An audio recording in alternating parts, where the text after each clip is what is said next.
You ever wondered that maybe, just maybe, there could be life in the universe other than us? Well, right now it might seem pretty lonely. But if you feel sad because you think that we're alone in the universe, then you should have some hope, because there are high chances of extraterrestrial life existing. The observable universe is 90 billion light years in diameter, not bigger than Vincent's Osu addiction though. 1 light year is about 10 trillion kilometers, so Vincent, you gotta get off of Osu more. In the observable universe, there are at least 100 billion galaxies, each with 100 to 1,000 billion stars. There could be trillions and trillions of planets with life. So, where are all the aliens? This is the Fermi Paradox. The Fermi Paradox is about the high possibility chance but lack of evidence to prove the existence of aliens. It uses logic and probability to show extraterrestrial life is real. First off, if aliens exist in other galaxies, then we'll never know about them or any life outside of our cosmic neighborhood called the local group, because the galaxies would be too far for us to adventure to. So let's stick to our home, the Milky Way. The Milky Way contains of up to 400 billion stars. To show you how insane that is, that would mean that every grain of sand would be equal to 10,000 stars. There are around 20 billion stars like the Sun in the Milky Way alone.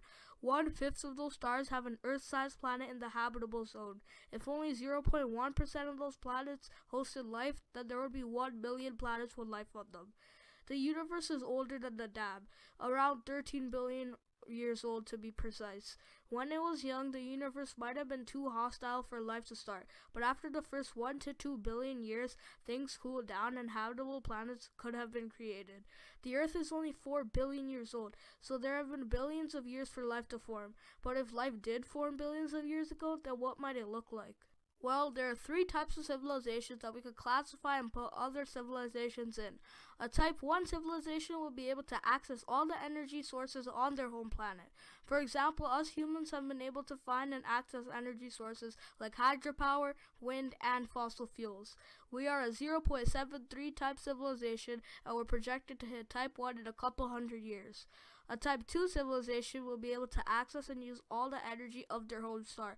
This will be very complicated but possible with ideas like the Dyson sphere, which is basically a huge structure that surrounds the star and allows you to get all the energy from the star. This seems impossible to us right now, but in the future it could be very doable. A Type 3 civilization would be able to control and use its whole galaxy's energy. This is probably something we can't even imagine doing, but if we made spaceships that could sustain a population for around 1,000 years, then we could colonize the Milky Way in just 2 million years. So if aliens did exist and have had way more time than us, why don't we have information of other life yet? The first idea is humans might not even be able to properly travel space. It would be really hard to make a spaceship that could sustain a population big enough to start from scratch. But even if we do this and get to the planet, it might not even be as suitable for life as we thought. So it would just be a big waste of time, money, and effort. Time could also be a problem. As I said before, the universe is very old. Life on Earth has been existing for 3.6 billion years, but human life has only been existing for 250,000 years.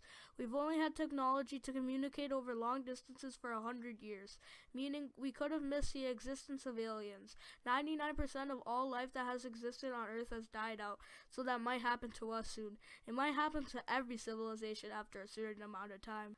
The third idea is that maybe it might be better for us not to discover other alien civilizations. If we try to talk to them, they'll probably never understand us. Imagine yourself as the smartest bird ever, and 2 humans walk up to you and explain everything and anything about the society and things they do.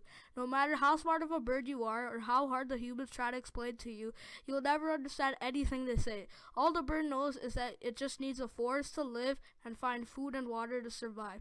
But when we cut down forests and destroy the homes of animals like the bird might think we hate them, but all we're doing is cutting down trees for resources. We don't care if the bird survives or where it goes. All we care about is us. A Type 3 civilization might do the same to us for resources. But why put all that work, time, and effort to kill innocent lives and to just get resources out of it? This brings us into the fourth idea. Wouldn't it be more enjoyable for aliens to live their lives? This brings the concept of the Matryoshka brain. The Matryoshka brain is the idea of a giant computer near the civilization's home star. The computer will be powerful enough to be able to upload your conscious into it, allowing you to live a simulation of a universe. This way, every one of those life forms would be pretty much living a perfect life. So why wouldn't aliens just stay on their planets to live a good life? The final solution to the Fermi Paradox is that aliens might not be real. Yes, it is very unlikely that this is true, but it still might be. We don't actually have any good evidence or hard proof that aliens actually exist, so it might just be that humans are the very first life and civilization in the galaxy or the universe. Life might just be very, very rare, and we are lucky that things went right for us. In the end, most of the solutions have one problem, which is that we don't know the limits of technology. If humanity is close to the limits of technology, then we might not go very far. But if the limits of technology are further away than we think, then humans have a very bright future. Humans have spent 90% of the time from when we were made as hunters and gatherers. We thought we were at the center of the universe only 500 years ago. 200 years ago, we didn't need to use human labor as the main source of energy. 30 years ago, we were trying to kill each other because of political differences. Even today, some people still believe the earth is flat and the Illuminati is real. Kyrie Irving. The human race is very, very young. We've made lots of progress, but still have lots more to make. But in the end, there's only one way to find out if aliens are actually real.